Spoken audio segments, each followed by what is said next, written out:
Fala pessoal, tudo bem? Galera, hoje aconteceu um episódio interessante aqui na minha assistência técnica de ar-condicionado. Eu tenho alguns clientes que são instaladores que trazem placas para eu consertar. E um deles chegou aqui anteontem, eu já, inclusive estava até fechando já o salão, e ele falou, olha, eu trouxe uma placa para você verificar, é de um pressurizador da casa lá que a gente estava instalando os ar-condicionado. Houve uma queda de energia e quando a tensão voltou, o disjuntor do pressurizador de água não parava mais ligado.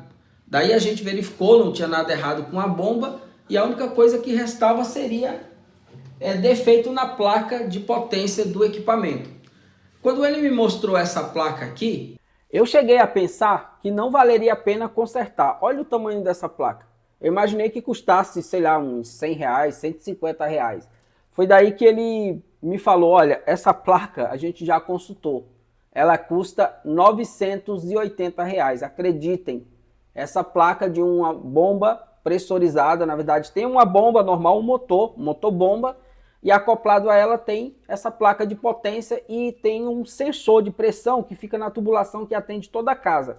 Não estamos falando de uma casinha, tá? Estamos falando de uma casa aí de 800 metros quadrados. Tanto é que o equipamento custa R$ 7.800 que eu já consultei também. Então, a princípio, eu falei assim, pô, eu acho que nem vale a pena consertar, mas se der conserto, eu falei para eles, eu nem vou te cobrar isso aqui, sei lá. Só que quando ele falou esse preço, R$ 980 reais, aí eu falei, não, aí, peraí, vamos ver isso direito, né? Então, a questão é, eu vou estar compartilhando com vocês o passo a passo desse diagnóstico, qual o componente defeituoso que eu encontrei, quanto que eu cobrei, e se o cliente deles autorizou ou não o conserto da placa. Beleza? Vamos para a bancada então?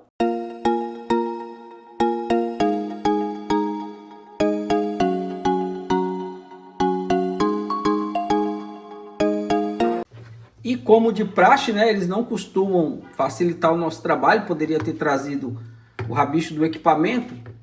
Deixa eu só ampliar aqui para vocês observarem, ó. Eu tenho aqui, inclusive já fica essa dica, tá, pessoal? Tem vários rabichos aqui, ó. Liga direto na tomada, esse daqui. Dependendo da situação da placa, eu uso esse. Se esse não der, tem esse também. Ó, sempre com plug. Tenho assim. Ó, também com plug. E tenho esse daqui também com plug. Esse daqui seria o mais próximo desse daqui, ó. Mesmo assim, não é compatível, né? Felizmente, tem uma técnica aqui que eu vou ensinar para vocês que dá para tirar esses terminais daqui, ó. Aqui tem umas garrinhas aqui, ó. Se pressionar aqui, tem umas travinhas. Ó, aí eu vou estar pegando aqui, ó, no L e no N.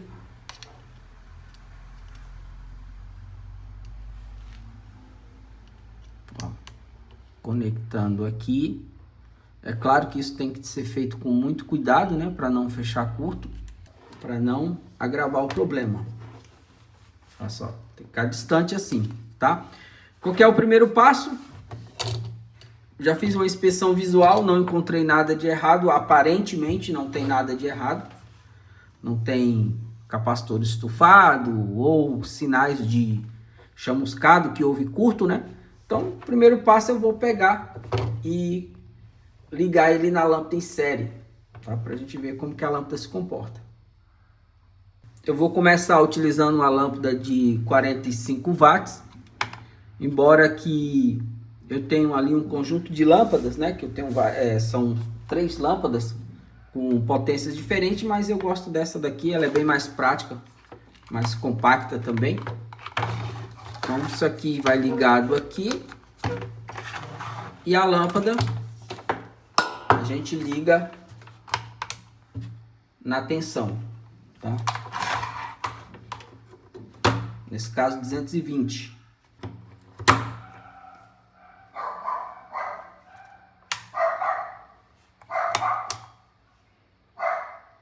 curto total. Bom, qual que é o próximo passo? Como a gente já tem uma certa experiência, eu estive observando aqui uma observação importante, tá? Se você, muito cuidado quando vocês usarem lâmpada em série, se por acaso não tiver curto, geralmente vai carregar os capacitores de potência, tá? Isso pode te dar um trancozinho desagradável. Aqui no verso da placa, eu já olhei aqui, ó, tem um diodo TVS. Esse diodo TVS, eu acho que até valeria apenas fazer um vídeo só sobre ele. Mas só para eu dar uma palhinha aqui para quem está iniciando e não sabe direito do que se trata. Olha só. Internamente, esse componente aqui, chamado de diodo TVS, são dois diodos Zener que estão conectados assim, tá? Catodo com catodo. Então eu tenho o anodo desse lado, o anodo desse lado. Ele é o famoso bidirecional. Ele é adequado para ser utilizado em tensão alternada. Por quê? Porque se a tensão ela vem por esse lado aqui, atravessa o primeiro diodo, mas não consegue atravessar o segundo. Se ela der a volta e vir por trás, ela consegue atravessar o outro, mas quando chegar aqui o outro bloqueia. Então, não importa de que lado a tensão venha, né, o sinal positivo ou negativo, ele vai estar bloqueado. A não ser que essa tensão ela ultrapasse a tensão de ruptura para a qual esse diodo foi projetado. Nesse caso especificamente, ele é de 400 volts, tá? A tensão de ruptura dele ultrapassou. Pô, o curto foi, o pico foi alto, né? Passou de 400 volts, ele entra em curto, né? Geralmente, costuma-se ter um circuito assim, ó. Deixa eu ver se eu consigo fazer nessa... aqui. Economizar a folha não. Aqui, ó. Normalmente o diodo TVS ele fica nessa situação aqui, porque isso aqui é um fusível, tá? Ó. Então aconteceu um curto aqui na alimentação AC, ele entra em curto e rompe o fusível. Nesse caso dessa placa aqui, não tem fusível, então por isso que o disjuntor não estava segurando o armado. Obviamente que para isso tem que ter um disjuntor devidamente dimensionado para esse circuito aqui, tá? Mas pela minha experiência, é certo que esse diodo TVS entrou em curto, não sei se só ele. Vou estar retirando ele aqui, ligar novamente para a gente ver como que a placa se comporta. Você pode soltar só uma perninha ou já retirar o componente suspeito, tá? Inclusive, eu já estou ali com o meu multímetro aqui, ó, na escala de diodo. Já vamos pegar e já vamos verificar esse camarada aqui.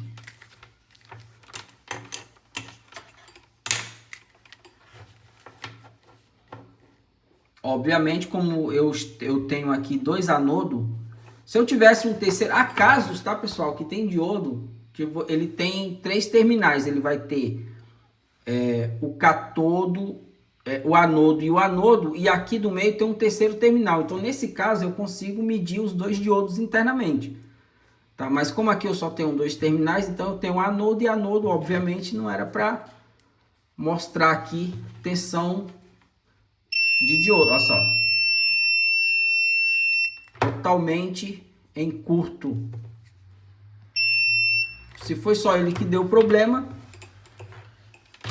isso nesse primeiro momento não tem como a gente saber, mas eu vou estar ligando de novo aqui na lâmpada em série, para ver se a placa reage, acende.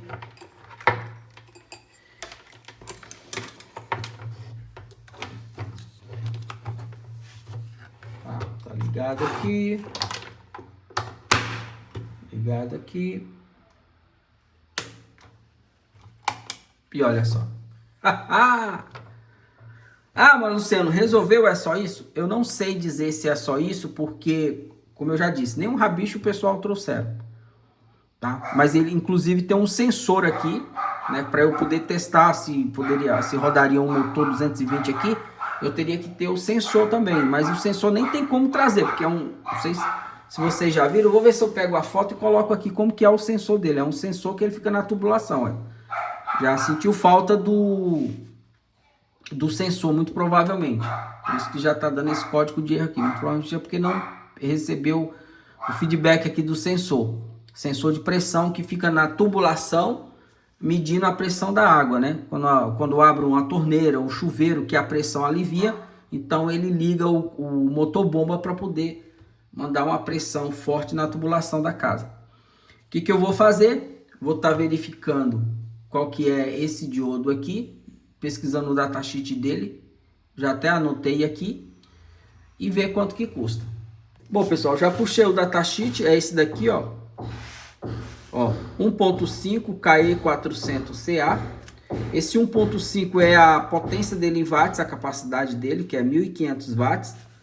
Esse 400 é a tensão de ruptura, como eu já falei, ultrapassou isso aí, ele já entra em curto. CA porque ele é bidirecional, era para tensão alternada, tá? Esse caso aqui é para tensão alternada.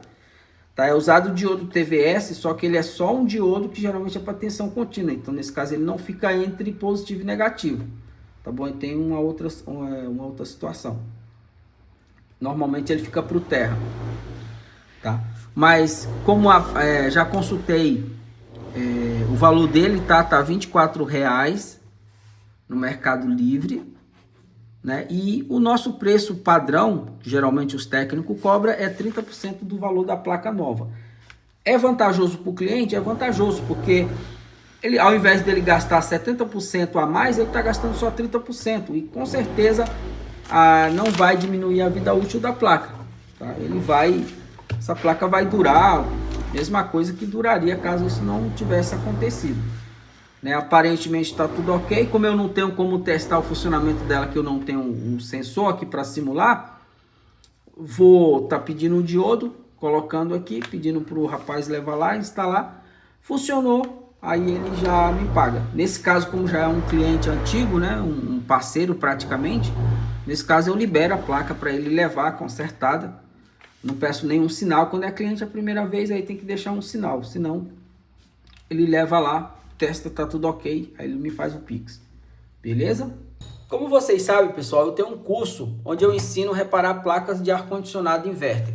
Às vezes tem pessoas que entram em contato comigo no meu WhatsApp e perguntam assim: Luciano, no seu curso ele me capacita para eu consertar outro tipo de placa? Eu falo que não, por uma questão de honestidade, porque eu não abordo outro tipo de placa.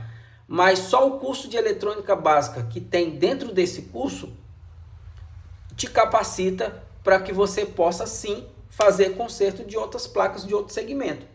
Porque o que conta é o conhecimento, e eletrônica é eletrônica. O resistor, o capacitor, o diodo dessa placa, ele faz a mesma função em qualquer outra placa. Né? Aí vai muito da expertise de cada um. Mas o meu curso é de conserto de placa. Porém, você pode estar utilizando sim o conhecimento para consertar outras placas. Beleza? Se você tiver interesse de se especializar em conserto de placa de ar-condicionado inverter, eu vou deixar o link aqui no primeiro comentário em destaque. Tá bom? Lembrando que o curso tem 3 anos de acesso, mais de 70 horas de conteúdo, do básico para quem não entende nada de eletrônica até o avançado. 7 dias de garantia e grupo de WhatsApp. Fechou? Abraço.